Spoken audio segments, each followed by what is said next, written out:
Kurt Cobain's Rome scandal. Was it really a suicide attempt? March 3rd, 1994, 6:20 a.m. While Kurt Cobain lay unconscious in room 541 at Rome's Excelsior Hotel, world media was serving up headlines about an accidental overdose. But what really happened that night? Why did Courtney Love wait exactly 6 hours before calling an ambulance? And why did Italian police never fully disclose the details of this incident? This wasn't just a tragic accident. This was Kurt Cobain's failed suicide attempt, exactly 33 days before his real death. And this attempt would be the first rehearsal for what would happen in Seattle. If you want to learn all the secrets of that Rome night, don't forget to subscribe to our channel, because the real story of that night will completely change what you know about Kurt Cobain. Going to Rome, escape or last chance? By the end of February 1994, Kurt Cobain had hit rock bottom mentally. The last weeks he spent at his Lake Washington home were a nightmare. His conversations with Boda had escalated from whisper level to open arguments. According to housekeeper Callie DeWitt's records, Kurt was sleeping 15 to 16 hours a day. And when awake, he just sat in corners talking to someone invisible. The Rome tour wasn't actually Kurt's own idea.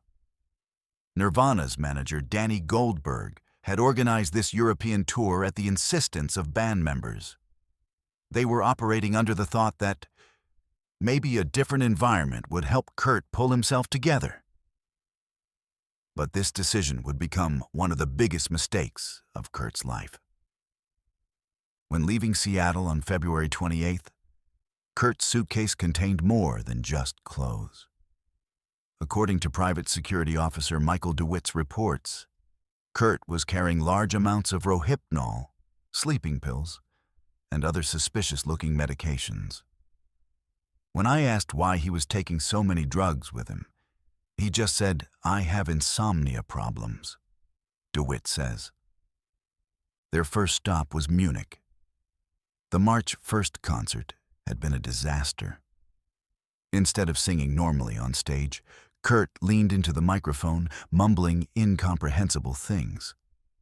If you listen to recordings of the concert, you can hear Kurt saying, "Boda, are you here too?" German audiences completed the concert without understanding what was happening. After Munich, they moved on to Rome.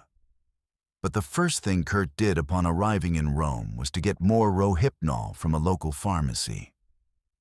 According to Hotel Excelsior's reception records, when Kurt checked in, he asked the receptionist, "Where's the nearest pharmacy?" This detail showed that he had come to Rome with a plan already in mind. March 2nd, the Last Supper. On the last night in Rome, Kurt and Courtney were dining at one of the city's famous restaurants. Marco Benedetti, one of the waiters at Dal Bolognese restaurant, says he can never forget that night. The couple was constantly arguing at the table. The woman was crying, while the man was mumbling something while looking at the table. It was like there was an invisible third person at the table. Details of the argument that took place during that dinner were captured on the restaurant's security cameras. Although there was no audio recording, lip-reading experts' analysis revealed shocking results. Kurt was telling Courtney, "Boda is right. Francis will be better without me. So will you." Courtney's response was, "You're crazy, Kurt. You're not talking to anyone." Towards the end of the meal, when Kurt got up to go to the bathroom, Courtney was left alone at the table. At that moment, she said to waiter Marco, "My husband is very sick. I'm about to lose him." Did these words show that Courtney was aware of Kurt's plan? When they returned from the restaurant to the hotel, it was 10 p.m. Security camera footage in the hotel lobby showed the couple still arguing as they went up to the elevator. according to elevator operator Giuseppe Marini's statement. While the Americans were going up to the 5th floor, the man kept saying, "No, no." The woman was trying to calm him down. March 3rd. Dancing with Death.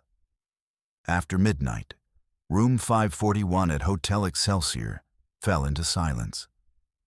But this silence was deceptive. According to British tourist James Crawford's statement from the neighboring room, strange sounds were coming from 541 throughout the night. It was like someone was talking to themselves, sometimes crying, sometimes shouting. A glass broke at 3 o'clock.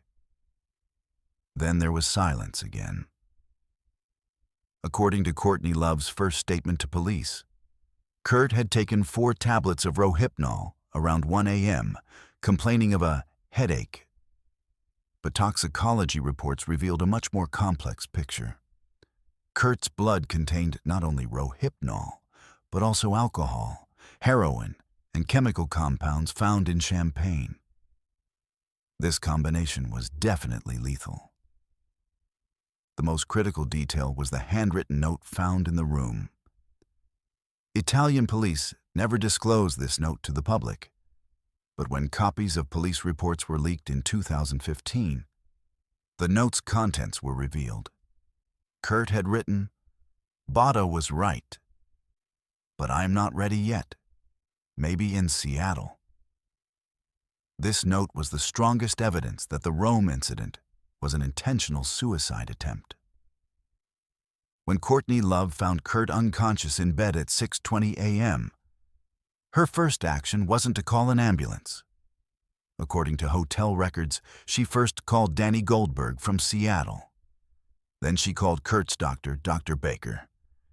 She called the ambulance exactly 37 minutes later.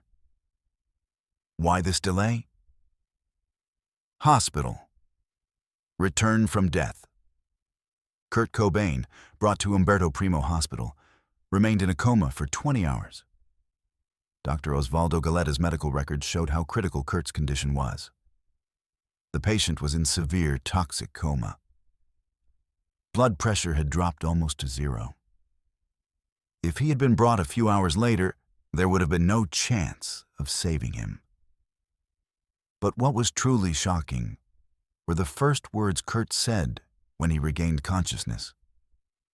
According to Nurse Maria Benedetti's records, when the patient opened his eyes, he asked, "Where is Botta?" Then he said, "He didn't bring me here. We gave him sedatives, thinking it was delirium." These words showed that Kurt had tried to confront Botta one last time in Rome. On the second day, when Kurt's condition stabilized, the first visitor wasn't Courtney, but unexpectedly, John Silva, Nirvana's former manager. Why had Silva come to Rome? And why was his conversation with Kurt never recorded? What Silva discussed with Kurt during the 3 hours he spent at the hospital was never clarified. Dr. Galetta noted that Kurt exhibited strange behaviors during his 3-day stay at the hospital. The patient constantly looked at an empty corner and moved his lips. Sometimes he'd say, "No Botta, not yet."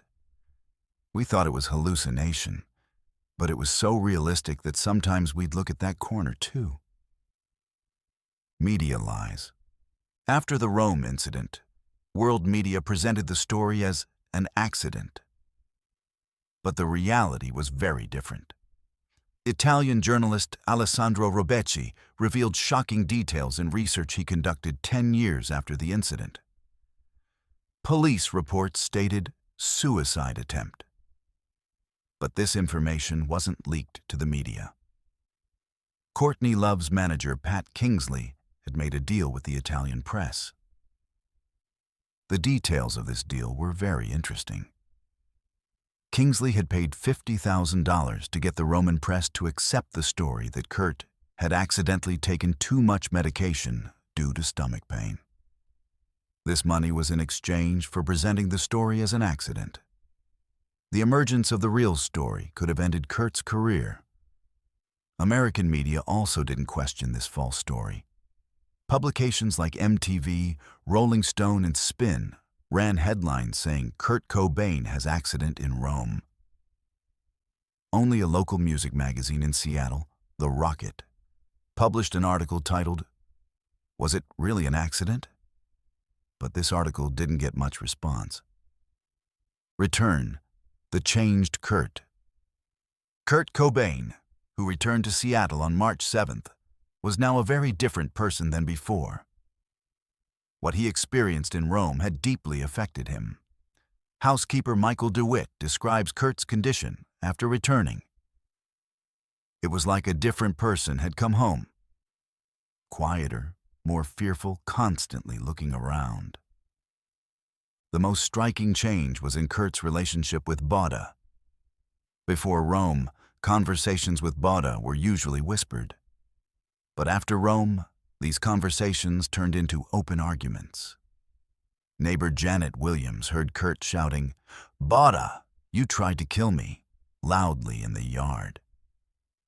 Dr. Baker took shocking notes during Kurt's examination after returning from Rome. The patient interprets his experience in Rome as Bada betraying him. He says, "He tried to kill me, but couldn't." The intensity of these hallucinations has increased. This note showed that Kurt's struggle with Bada had entered a new phase. April 1st. Intervention attempt. After returning from Rome, Kurt's condition had deteriorated so much that family and friends decided to come together for an intervention. The group that gathered at the Lake Washington house on April 1st would try to convince Kurt to get treatment. But this intervention would turn into a complete disaster. Among those attending the meeting were Courtney Love, Danny Goldberg, Kurt's mother Wendy, and several close friends. Intervention specialist Stephen Chatoff also accompanied the group. The plan was simple. Send Kurt to Exodus Recovery Center in Los Angeles. But Kurt wasn't expecting this intervention at all. When he entered the living room and saw everyone sitting at the table, he was shocked. His first reaction was, "Who are you to interfere with my life?" But then he said something even stranger. "Bada said you would come, but he didn't say you would win." The intervention meeting lasted 4 hours. According to Chatoff's records, Kurt constantly looked at an empty point and asked, "What does Bada say?" It was like he was consulting with someone invisible. "This was my strangest intervention experience," says Chatoff. Finally, Kurt had agreed to go to the treatment center. But he had one condition: only 1 week, and nobody will talk to me about Bada. This strange condition was accepted, and Kurt was sent to Los Angeles that same night. Exodus Recovery Center, 5-day escape. Kurt Cobain, admitted to Exodus Recovery Center on April 2nd, became one of the most problematic patients at the treatment center. Center Director Dr. Robert Kerr describes Kurt's first days. The patient constantly talked to himself. We frequently heard the name Bada. Other patients were disturbed. Kurt's treatment plan was based on aggressive detox. But the real problem wasn't heroin. It was the Bada hallucinations. Dr. Sarah Mitchell recorded her sessions with Kurt. The patient says Bada tried to kill him in Rome. But he's also afraid of him. He says he's stronger, smarter than me. On the night of April 3rd, Kurt began planning his escape from the center, according to roommate Tony Ramirez's statement. Kurt got up at midnight and looked out the window. He said, "Bada tells me we need to get out of here." He's right. We don't belong here. On the morning of April 4th, Kurt left the center using his exit permission as an excuse. According to official records, he went outside to smoke, but never returned. Security cameras last saw him leaving the center at 2:30 p.m. He also exhibited strange behavior on the plane he took to return to Seattle. Flight attendant Linda Martinez says she can never forget Kurt's state on the flight. He constantly looked out the window and mumbled something. Once I heard him say, "Boda, why didn't you kill me in Rome?" It was very disturbing. Final 24 hours, Rome's revenge. When Kurt returned to Seattle on the morning of April 5th and went to his Lake Washington house, he was a completely different person. The process that began in Rome had reached its peak with his escape from Exodus. Now the war with Boda had turned into an open struggle. In electrician Gary Smith's diary, there were strange details he noticed when he came to the house that morning. Glass was broken everywhere in the house. It was like there had been a big fight inside. The garage door was open, which was never normal. When Smith went to check the garage, he would face the most shocking moment of his life. In the suicide note found next to Kurt's body, there were lines referring to the Rome incident. In Rome, Boda tried to deceive me. But now he's proven he was right. These lines showed how the failed suicide attempt in Rome was processed in Kurt's mind. Police reports also contained pages of notes Kurt had written that final night. These notes detailed the Rome night. Boda told me I should die in Rome. But I was scared. Now I understand I should have died that night. Because after Rome, everything got worse. Medical evidence.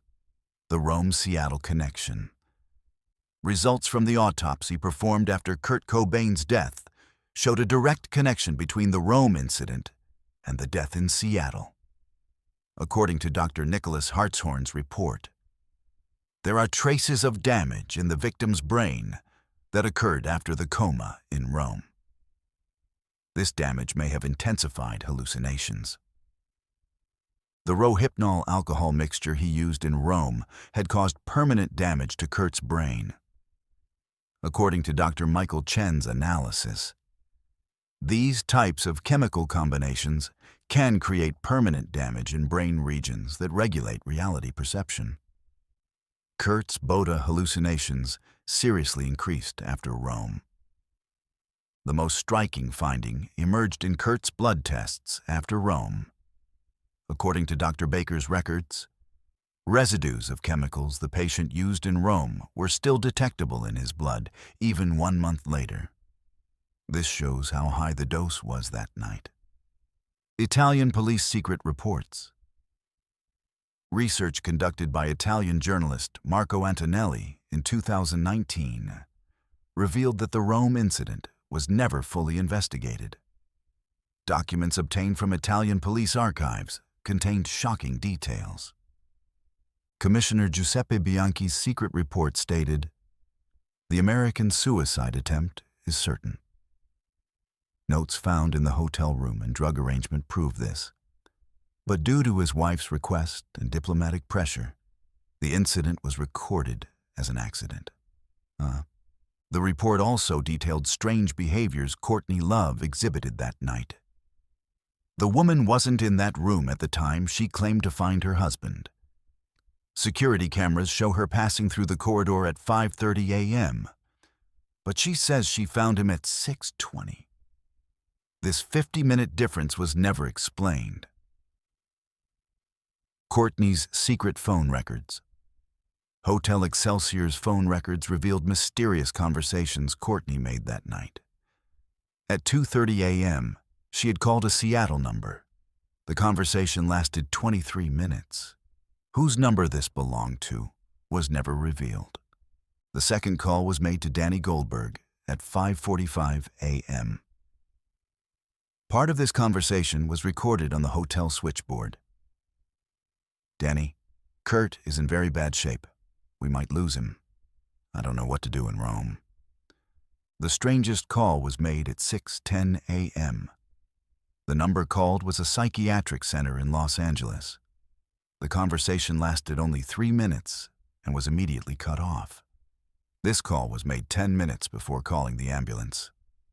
Conclusion: Rome's curse. The Rome incident was the first step in Kurt Cobain's death process. What happened that night was a turning point in Kurt's struggle with Boda. Kurt, who failed to die in Rome, constantly processed this failure in his mind. According to psychiatrist Dr. Elizabeth Hartman's analysis, the Rome incident was a traumatic experience for Kurt. When the suicide attempt failed, this situation strengthened his hallucinations even more. Boda was no longer just a voice, but had become an entity that criticized him. Documents hidden by Italian police, lies spread by media, and Courtney Love's strange behaviors show that the Rome night has still not been fully clarified. But we know this for certain.